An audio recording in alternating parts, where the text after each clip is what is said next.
जैसा कि मैं आप लोगों को बताता रहता हूं कि चेक बाउंस का केस जो है वो एक टेक्निकल केस है और एक ही लीगल पॉइंट पर अपराधी उसको जीत सकता है और एक ही पॉइंट पर जो है वो कंप्लेनेंट भी उस केस को जीत सकता है। और ये आज की वीडियो में मैं आपको प्रूव भी करूंगा कि कैसे बड़े से बड़ा चेक बाउंस का केस सिर्फ एक ही पॉइंट पर अपराधी जीत सकता है। सो फ्रेंड्स, इस वीडियो को आप अंत तक जरूर देखिए क्योंकि ये जो वीडियो है ये अपराधी के भी काम आएगी और साथ में जो कंप्लेनेंट है उसके भी बहुत ही ज़्यादा काम आएगी। सो फ्रेंड्स, मैं हूं एडवोकेट मोहित और आप देख रहे हैं हमारा चैनल मोहित सिंगरूवल। अगर आपने ये चैनल अभी तक सब्सक्राइब नहीं किया तो चैनल को सब्सक्राइब कर लीजिए क्योंकि टैक्स से रिलेटेड बहुत ही बढ़िया कंटेंट इस चैनल पे आने वाला है। सो फ्रेंड्स, बिना किसी देरी के चलिए वीडियो शुरू करते हैं।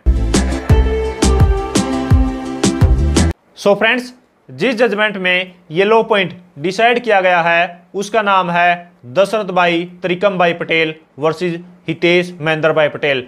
2022 में ऑनरेबल सुप्रीम कोर्ट की जजमेंट आई है जिसमें सिर्फ एक ही लीगल पॉइंट पर जो एक्यूज्ड को बरी कर दिया गया। तो सबसे पहले हम इस केस के फैक्ट्स जान लेते हैं कि इस केस में क्या हुआ था। इस केस में अपराधी ने कंप्लेनेंट से 20 लाख रुपए उधार लिए थे। अब उस लीगल लायबिलिटी को उतारने के लिए अपराधी ने कंप्लेनेंट को एक चेक दिया 20 लाख रुपए का। तो अब यहाँ पर जो अपराधी है उसने कंप्लेनेंट को चेक देने के बाद कंप्लेनेंट के अकाउंट में 4 लाख रुपए डाल दिए। अब यहाँ पर अब तक जो कंप्लेनेंट है उसने वो चेक नहीं लगाया था। तो अब यहाँ पर जो अपराधी है उसने बाकी की पेमेंट जो है वो कंप्लेनेंट को नहीं दी। तो अब कंप्लेनेंट ने क्या किया, उस चेक को प्रेजेंट कर दिया और उस चेक को प्रेजेंट करने के बाद वो जो चेक है वो बाउंस हो गया। बाउंस होने के बाद कंप्लेनेंट ने एक्यूज्ड को नोटिस भी दे दिया कि एक्यूज्ड ने मेरे जो है वो 20 लाख रुपए देने हैं और 20 लाख का चेक दिया था और वो जो चेक है वो बाउंस हो गया है। तो अगर जो अपराधी है वो मेरे पैसे देगा तो ठीक, नहीं तो मैं चेक बाउंस का केस डाल दूंगा। तो यहाँ पर भी जो अपराधी है उसने पैसे नहीं दिए। अब यहाँ पर जो अपराधी के खिलाफ कंप्लेनेंट ने 20 लाख रुपए का केस डाल दिया। तो अब यहाँ पर जो केस डालने के बाद ट्रायल कोर्ट ने अपराधी को बरी कर दिया। बरी होने के बाद जो कंप्लेनेंट है वो गया अपील में और अपील में ऑनरेबल हाई कोर्ट ने भी अपराधी को बरी कर दिया और ऑनरेबल हाई कोर्ट के ऑर्डर से एग्रीड होकर जो कंप्लेनेंट है वो गया फाइनली ऑनरेबल सुप्रीम कोर्ट में और ऑनरेबल सुप्रीम कोर्ट ने भी अपराधी को जो बरी कर दिया। तो अब मैं आपको वो पॉइंट बता देता हूँ कि क्यों यहाँ पर ट्रायल कोर्ट ने, ऑनरेबल हाई कोर्ट ने, ऑनरेबल सुप्रीम कोर्ट ने अपराधी को बरी कर दिया। क्योंकि जो अपराधी है उसने लोन लिया था 20 लाख रुपए का और 20 लाख रुपए उतारने के लिए उसने चेक भी दिया 20 लाख रुपए का। तो 20 लाख का चेक देने के बाद उसने कंप्लेनेंट को 4 लाख रुपए दे दिए।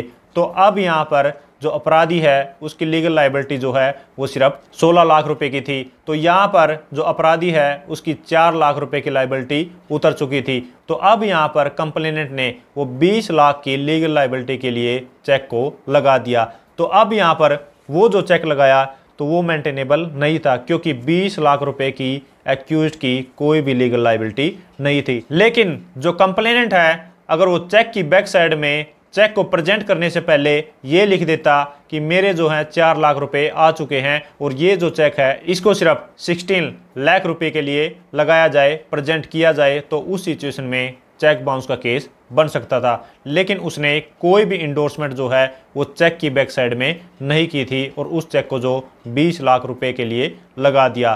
तो अब समझने वाली बात यह है कि कोई भी अगर चेक बाउंस का केस है उसमें लीगल लायबिलिटी को प्रूव करना बहुत ही ज़रूरी है और जितने अमाउंट का वो चेक है उतनी ही लीगल लायबिलिटी को प्रूव करना बहुत ही ज़रूरी है। तो यहाँ पर जो 4 लाख रुपए कंप्लेनेंट के पास आ चुके थे और उसने इस बात को जो क्रॉस में भी एडमिट किया कि मैंने 4 लाख रुपए जो हैं वो एक्यूज से ले लिए हैं और अब इसके सिर्फ 16 लाख रुपए रहते हैं। तो यहाँ पर उसकी 20 लाख रुपए की कोई भी लायबिलिटी जो है वो प्रूव नहीं हो पाई। तो इस हिसाब से उसको ट्रायल कोर्ट से, ऑनरेबल हाई कोर्ट से, ऑनरेबल सुप्रीम कोर्ट से जो है वो बरी कर दिया गया।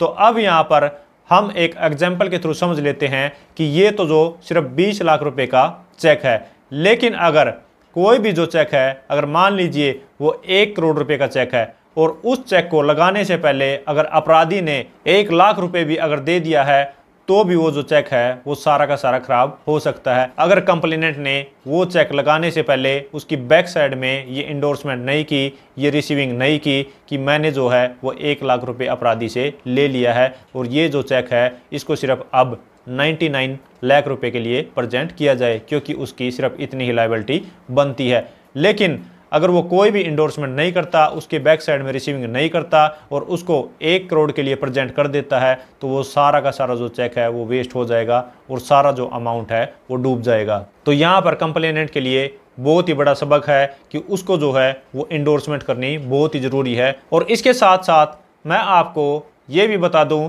कि ये तो बात हो गई चेक की बैक साइड में इंडोर्समेंट के रिगार्डिंग, लेकिन अगर वो चेक जो है वो बाउंस हो जाता है पेंडिंग अमाउंट के लिए, तो जितना भी पेंडिंग अमाउंट है वो ही आपको लीगल नोटिस में क्लेम करना है। अगर आपको जो चेक है वो 1 करोड़ रुपए का है और आपका जो पेंडिंग अमाउंट 90 लाख रुपए रहता है, तो अब इस सिचुएशन में आपने जो लीगल नोटिस सेंड करना है वो भी 90 लाख रुपए के लिए करना है और ये कहना है कि अपराधी ने जो है वो 90 लाख रुपए देने हैं। लेकिन अगर आप लीगल नोटिस में भी ये चीज़ नहीं लिखते कि मेरे जो 10 लाख रुपए चेक देने के बाद आ गए हैं और चेक की बैक साइड में मैंने इंडोर्समेंट भी कर दी है और अब ये जो लीगल नोटिस है ये सिर्फ 90 लाख रुपए के लिए है, तो उस सिचुएशन में वो जो लीगल नोटिस है वो भी आपका इनवैलिड हो जाएगा और आपका जो चेक बाउंस का केस है वो डिसमिस हो जाएगा। और इसके साथ साथ मैं कंप्लेनेंट को ये भी एडवाइस देना चाहूँगा कि जब भी उसको किसी भी अपराधी से